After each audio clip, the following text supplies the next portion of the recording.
আসসালামু আলাইকুম। আমিন শিপে আপনাদের সবাইকে স্বাগতম। আমার এই চ্যানেলটির মাধ্যমে যাবতীয় জমির পরিমাপগুলো শিখতে পারবেন। আজকের যে পর্ব নিয়ে আলোচনা করব, পর্ব ৪৭। দাদার আগে বাবা মারা গেলে নাতি নাতনিরা দাদার সম্পত্তি পাবে কিনা। তাহলে আজকের আলোচনার বিষয়, দাদার আগে বাবা মারা গেলে নাতি নাতনিরা দাদার সম্পত্তি পাবে কিনা। এর আগের ভিডিওতে দেখিয়েছি যে সম্পত্তি, মৃত ব্যক্তির সম্পত্তি কে কে পাবে এবং কে কে বঞ্চিত হবে।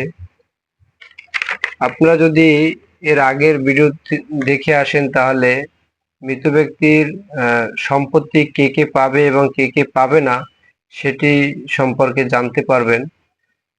তো আজকের আলোচনার বিষয় হলো, দাদার আগে বাবা মারা গেলে নাতি দাদার সম্পত্তি পাবে কিনা। তাহলে উত্তরাধিকার বিষয়টি আমাদের পারিবারিক ও সামাজিক জীবনে একটি গুরুত্বপূর্ণ অধ্যায়।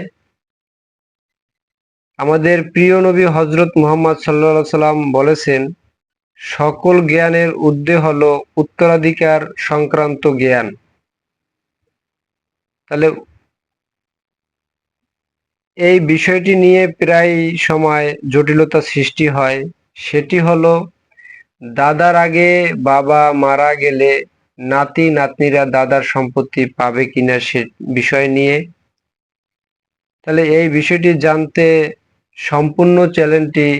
সম্পূর্ণ ভিডিওটি দেখেন, তাহলে আশা করি বুঝতে পারবেন যে দাদার আগে বাবা মারা গেলে নাতি নাতনিরা দাদার সম্পত্তি পাবে কিনা না বঞ্চিত হবে সে সম্পর্কে জানতে পারবেন। তাহলে শুরুতে বলি, মুসলিম ফারায়েজ মতে দাদার আগে বাবা মারা গেলে নাতিরা দাদার সম্পত্তির অংশ পায় না।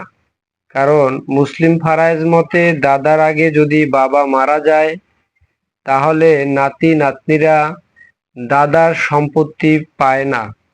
তবে মুসলিম পারিবারিক আইনে একটি কথা উল্লেখ আছে যে মুসলিম পারিবারিক আইনে 1961 এর 4 ধারা অনুযায়ী দাদা জীবিত থাকা অবস্থায় বাবা মারা গেলে নাতি নাতনিরা দাদা মারা যাওয়ার পরে দাদার সম্পত্তির অংশ পাবে।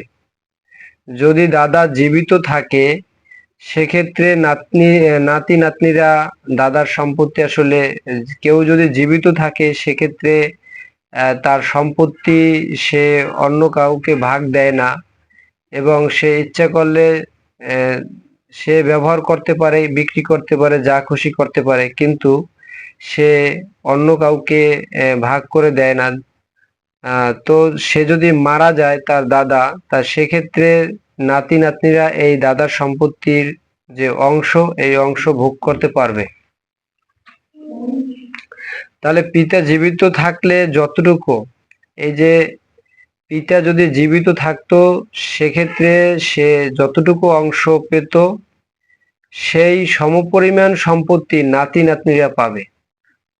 তাহলে আমি যদি একটি উদাহরণ সহকারে বুঝাই তাহলে আরেকটু বুঝতে পারবেন। যেমন কালাম মিয়া হলো, এটা হলো দাদা, দাদা হলো কালাম মিয়া। কারছো দাদা কালাম মিয়া, তার হলো 2 ছেলে। এক ছেলের নাম হলো জামাল, আর এক ছেলের নাম হলো রহিম। জামাল হলো বড় ছেলে আর রহিম হলো ছোট ছেলে, 2 নাম্বার। তো জামাল সাহেব মৃত্যুকালে, এই জামাল সাহেব